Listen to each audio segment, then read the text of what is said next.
Assalamualaikum warahmatullahi wabarakatuh.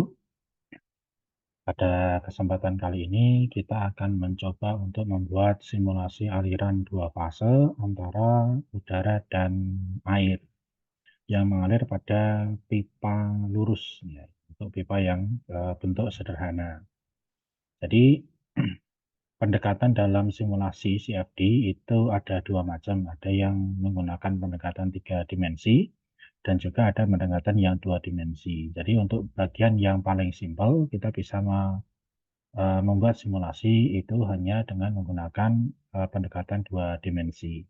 Dan tentu saja tingkat akurasinya itu tidak bisa mendekati dengan tiga dimensi. Tentu saja ada beberapa hal yang perlu kita sesuaikan.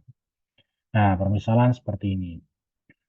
Jadi ada sebuah saluran di sini, diameter awal di sini ya, diameter inlet dan diameter outlet itu sebesar 18 mm. Kemudian tiap-tiap jalurnya di sini ada dua jalur, ada jalur udara di bagian tengah dan juga ada jalur air itu pada bagian tepi. Atau kalau kita dekati dengan pendekatan tiga dimensi itu bentuknya seperti ini.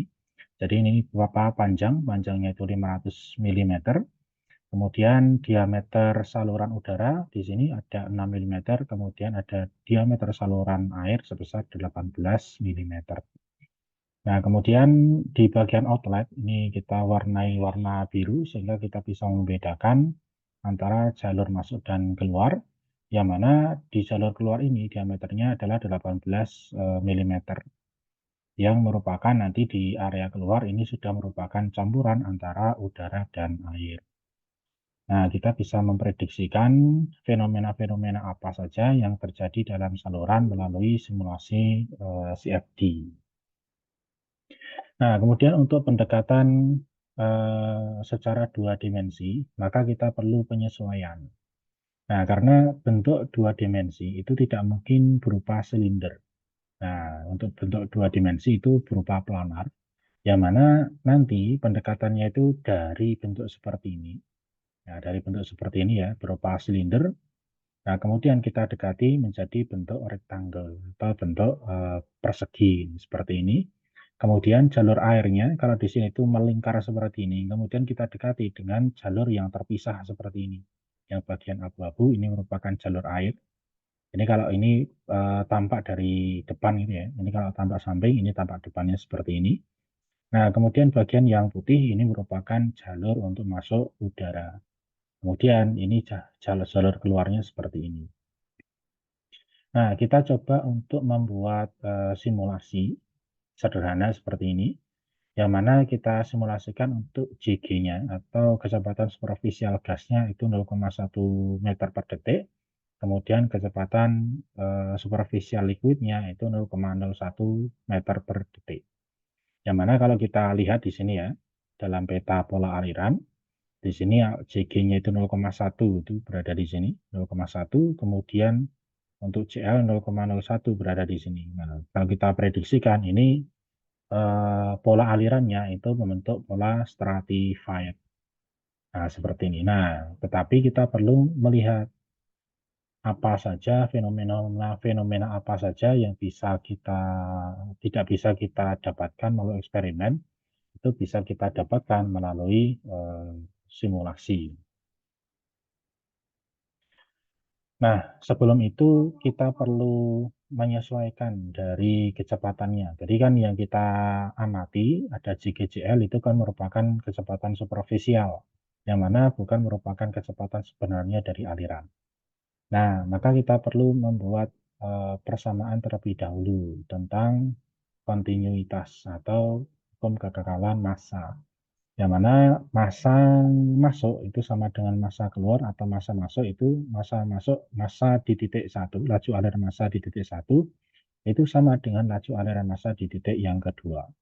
Nah, kita bisa melihat atau kita bisa mengkalkulasi laju aliran massa itu merupakan densitas kalikan kecepatan kalikan luas area. Di titik satu itu sama dengan densitas kalikan kecepatan kalikan luas area pada titik yang kedua. Nah, ini kita gunakan untuk menghitung berapa kecepatan aliran baik air maupun udara pada area inlet. Sehingga titik satu ini merupakan titik area inlet, kemudian titik kedua ini merupakan titik pada area saluran perpipaannya. Nah, untuk pendekatan dua dimensi, maka kita perlu menghitung dulu luas area air masuk, luas area air masuk di sini. Nah, karena berupa rektangle seperti ini ya, berupa rektangle ini, dan ada dua sisi atas dan bawah, maka persamaannya itu merupakan 2 kali lebar dikalikan dengan tinggi. Sehingga 2 kalikan lebar, lebarnya berapa? Lebarnya itu 18 mm, kemudian kita jadikan meter. Nah, jadi 0,018, kemudian dikalikan dengan tingginya dari 6 mm, kemudian kita ubah menjadi 0,006 meter. Nah, sehingga luas area jalan masuk air itu sekian, 0,00216 meter persegi. Nah, kemudian kita hitung pula untuk luas area jalur udara masuk di sini ya. A1 itu sama dengan L kalikan T atau lebar kalikan dengan ketinggian. Nah, tadi lebarnya itu sama 18 mm, kemudian dikalikan dengan ketinggiannya 6 mm. Sehingga bisa kita prediksikan atau kita hitung luas area udara masuk itu sebesar 0,000108 meter persegi. Nah, kemudian kita hitung untuk luas area saluran perpipaan. Ini berarti bukan di area inlet, tapi di area sepanjang pipanya. Sepanjang pipanya, tapi bukan di area inlet. Nah, ini merupakan panjang kalikan lebar. Ini panjangnya itu 0,018 kalikan 0,018 atau 0,018 kuadrat. Nah, nanti ketemunya 0,00324 meter persegi.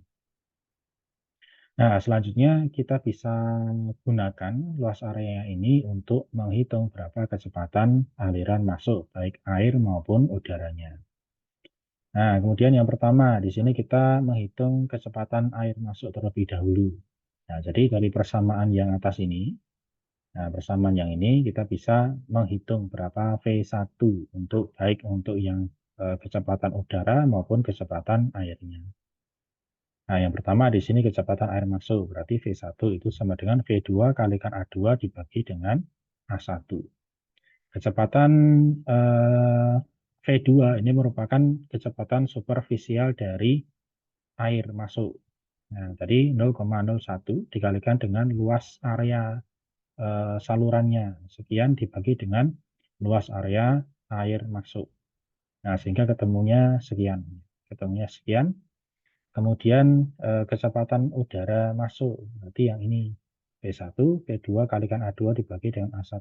V2 itu merupakan JG-nya, kecepatan superficial udara dikalikan dengan luas area dari udara, luas permukaan salurannya dibagi dengan luas permukaan udara masuk. Nah, ketemunya itu sekian. Nah, artinya nanti parameter ini V1 untuk air masuk dan V1 untuk udara masuk, ini yang kita gunakan sebagai parameter kecepatan aliran masuk baik dari sisi udara masuk maupun yang air yang masuk. Nah, ini harus kita hitung terlebih dahulu sebelum kita masukkan ke dalam input simulasi.